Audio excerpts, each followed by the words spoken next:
Hello and welcome to lectures on cardiac morphology and congenital heart disease. This video is on conotruncal anomalies part 1, Tetralogy of Fallot, and double outlet right ventricle.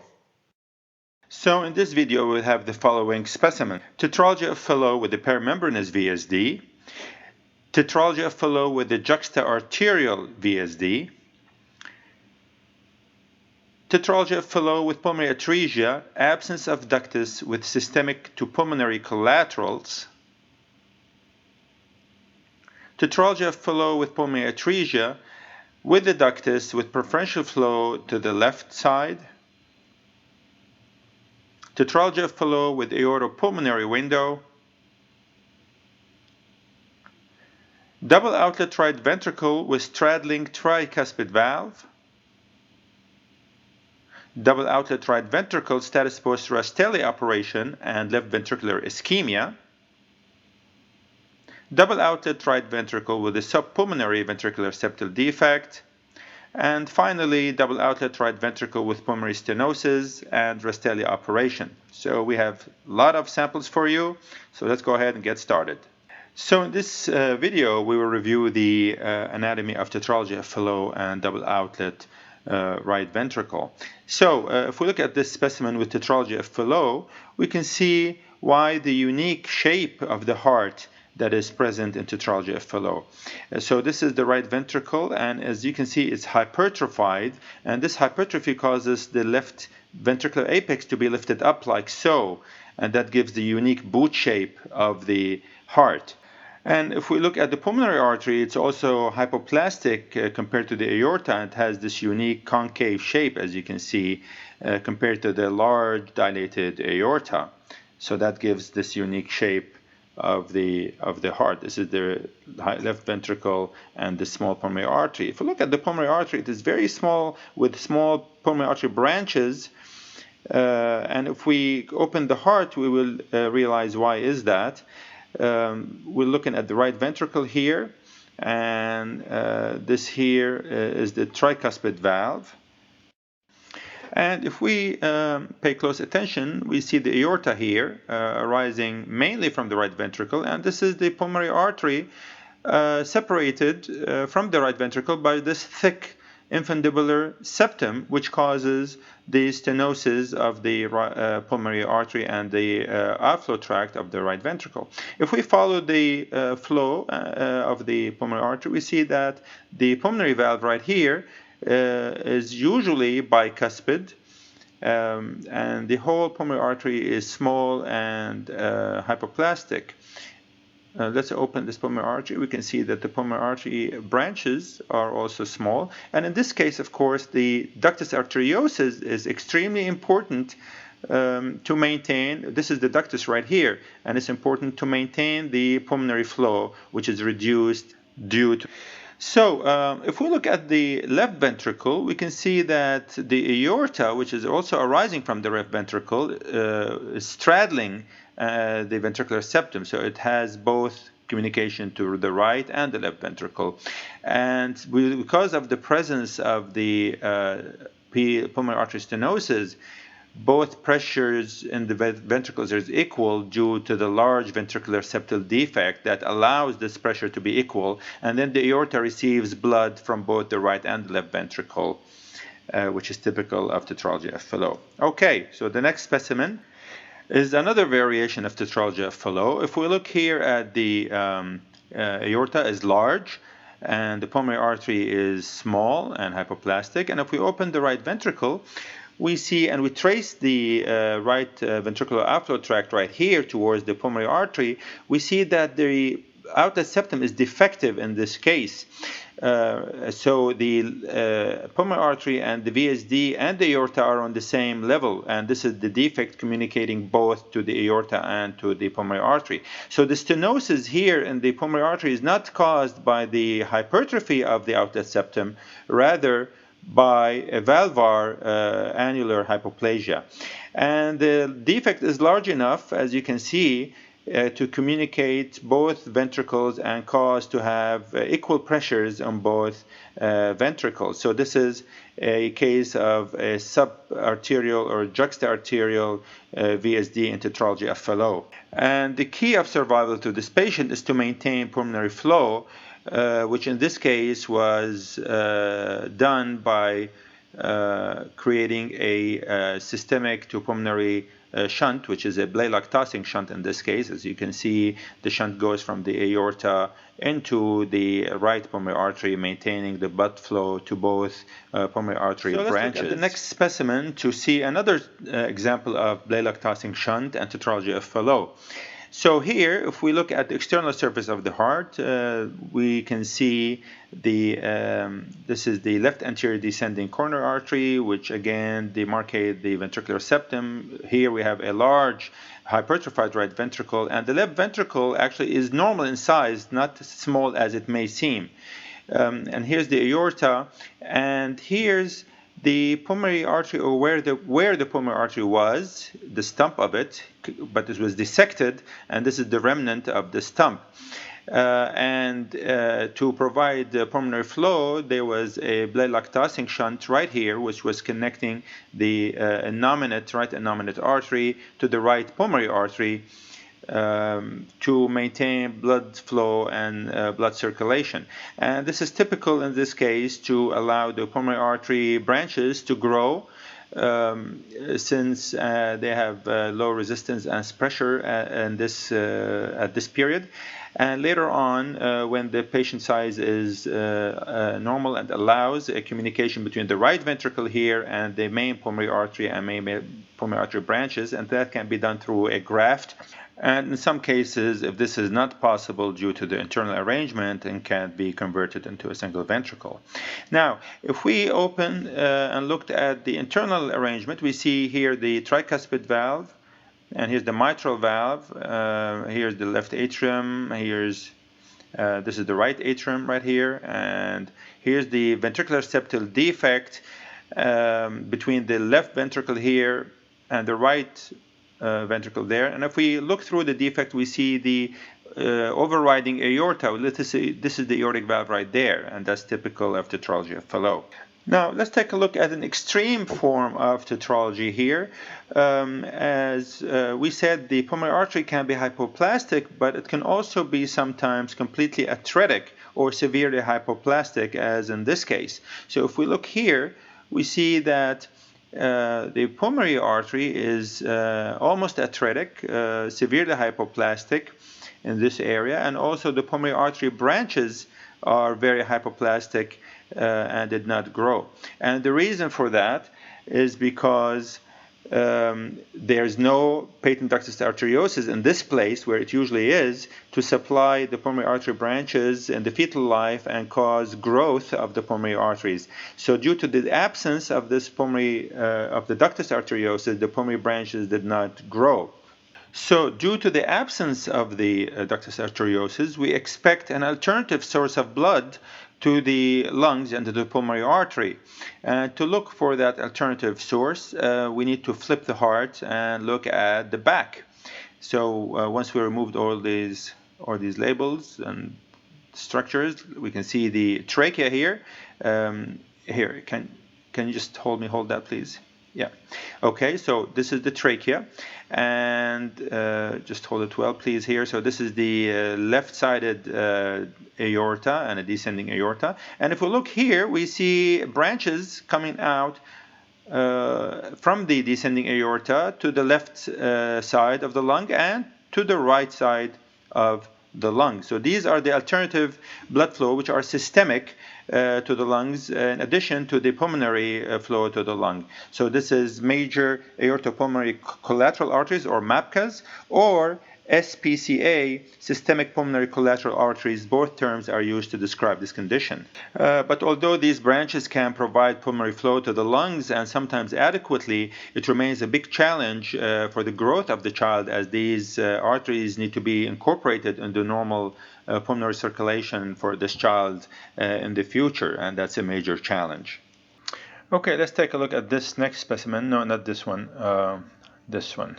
Okay, so in this specimen we will see a typical tetralogy of Fallot, however, in the presence of a patent ductus arteriosus. So if we look here at the right ventricle, we can see the ventricular septal defect and the aortic valve here, and the pulmonary artery, pulmonary trunk, and here's the pulmonary valve, which is almost atretic here.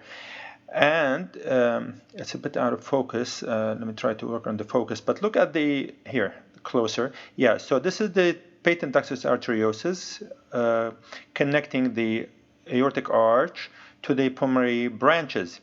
And this is crucial to the growth of the pulmonary artery branches. So in this case, it's connected to this left pulmonary artery, as you can see. So the left pulmonary artery had normal and good growth. However, it's not the case to the right pulmonary artery, which is coming from here. And you can see there's like a coarctation type lesion there, like a web that causing obstruction of flow to the right pulmonary artery.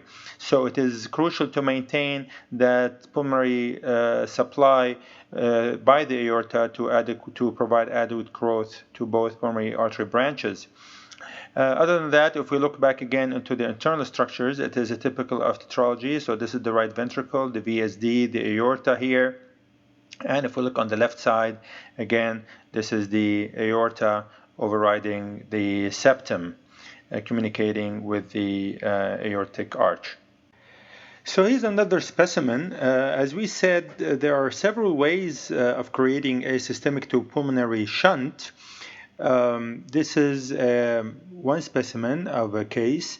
If you look here, you can see that the pulmonary valve is very small, hypoplastic, and the pulmonary circulation was sustained, however, not by a surgical shunt, but by a natural shunt. You look here closely and you see a aortopulmonary window that can be associated with tetralogy of Fallot. So in this case, the AP window provided and sustained the pulmonary circulation naturally and not through a surgical intervention. So a common association of tetralogy of Fallot. Okay, so let's now shift gears and change lesions and look at this specimens right here. This is a case of double outlet right ventricle.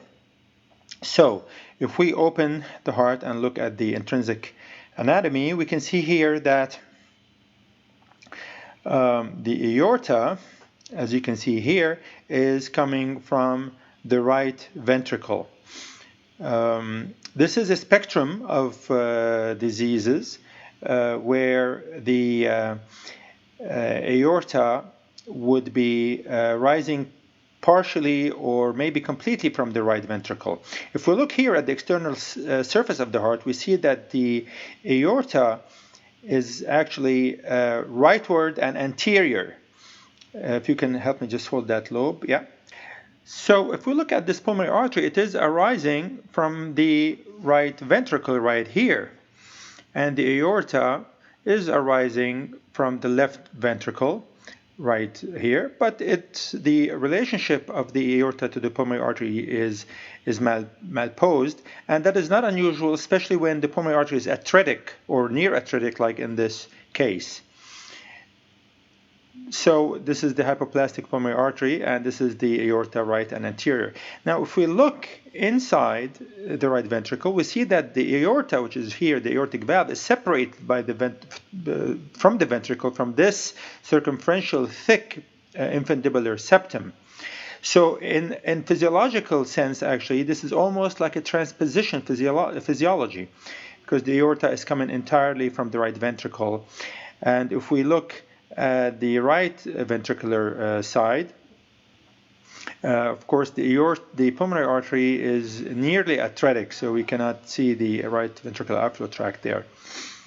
Now, the interesting thing in this case is this tricuspid valve. So look at this leaflet. The septal leaflet of the tricuspid valve is not attached. You don't see attachment to the right ventricular side. This is the septal leaflet. See how it's straddling the ventricular septal defect and having attachments through the defect into the left ventricle. As a matter of fact, to the free wall of the left ventricle right there. So this is a straddling tricuspid valve. So in this case, the valve, the tricuspid valve, is straddling the VSD and filling, in this case, here you can see the inferior part of the ventricle having inflow from the right atrium through this tricuspid valve, but most of the inflow is actually coming to the right ventricle over here. So that's a straddling tricuspid valve. Now, if we look at the mitral valve, we can see that the mitral valve here is located anteriorly relative to that straddling tricuspid valve, and that will allow the inflow to the left ventricle to be intact. So this is a case of straddling tricuspid valve in the setting of a double outlet right ventricle. Now, some people may call this transposition with an atretic or pulmonary atresia, a transposition with pulmonary atresia. That can also be called. Now, the RPA, if we look here, it is a little bit having an unusual course because it's connected through this Blalock-Tossing shunt that you can see from the right innominate artery to the right pulmonary artery to provide pulmonary flow, which is compromised in this case. Okay, now let's take a look at this next specimen. This is a post-operative specimen, and this is a double outlet right ventricle repair with a Rastelli repair. So this is the right ventricle, and that's a conduit. It's a prosthesis, as you can see, interposing between the right ventricle here and the pulmonary artery there. If we open up and look at the internal structures, we can see this patch. Look at this patch here. That is closing the ventricular septal defect, and this is the right ventricular outflow tract that continues with the prosthesis or the conduit, the Rastelli conduit. Now, this patch, the aorta is right underneath that patch. If you imagine this patch not present, the aorta was there actually, but then this patch caused not only closure of the VSD, but also baffling of the flow from the left ventricle into the ascending aorta. So it's more like an intracardiac baffle rather than a simple VSD patch closure. And this baffle will allow the continuation of the left ventricular outflow tract to the aorta. Look at the outflow there from the LV to the ascending aorta, unobstructed, which can be very challenging. Now, in this particular patient, the pulmonary artery were hypoplastic, and the first surgery was a BT shunt to allow growth of the pulmonary artery branches, and then the conduit was placed here to after the PA branches have grown sufficiently to the right size. Now, this patient has done well actually initially after the surgery for 10 months, but then he started having left ventricular dysfunction,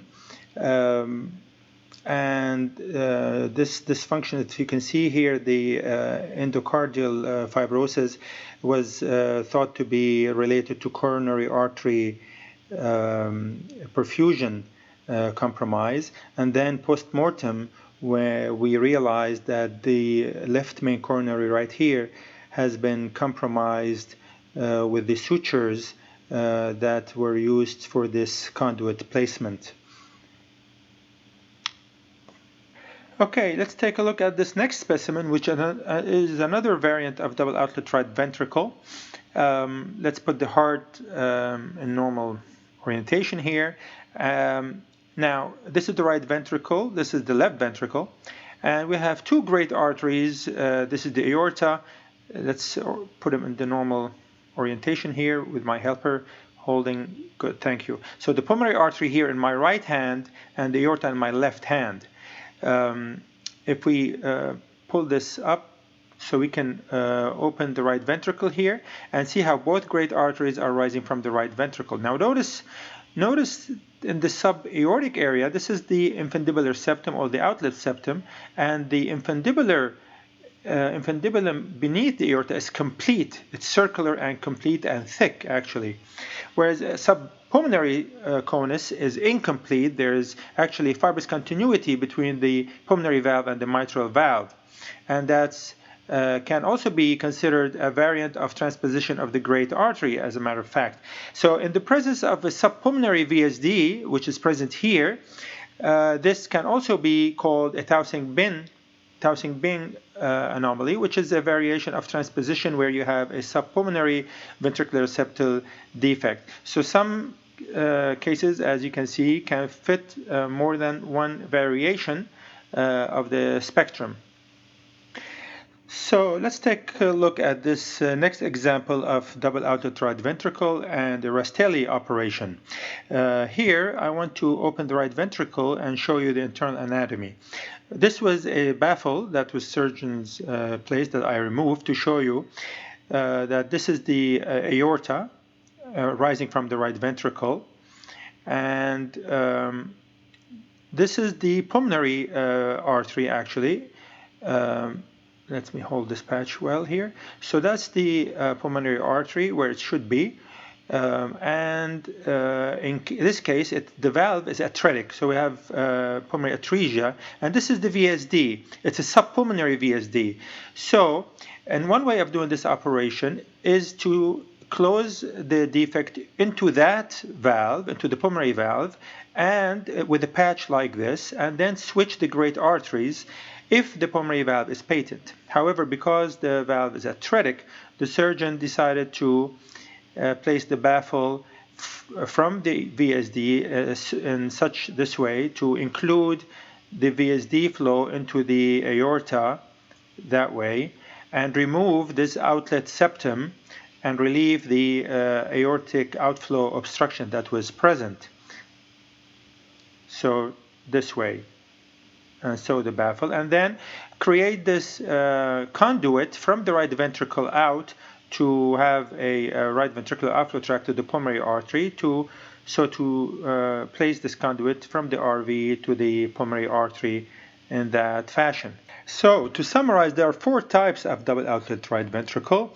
The first is a Tetralogy of Fallot type, when there is a subarterial ventricular septal defect and pulmonary stenosis present or maybe absent. The second type is a Towsing-Bing anomaly, which we showed a variation of, which is a variant also of transposition of the great arteries. The third type is a doubly committed ventricular septal defect, and the fourth type is a remote ventricular septal defect with double outlet right ventricle. Now, thank you again for your attention, and we will see you in the next video.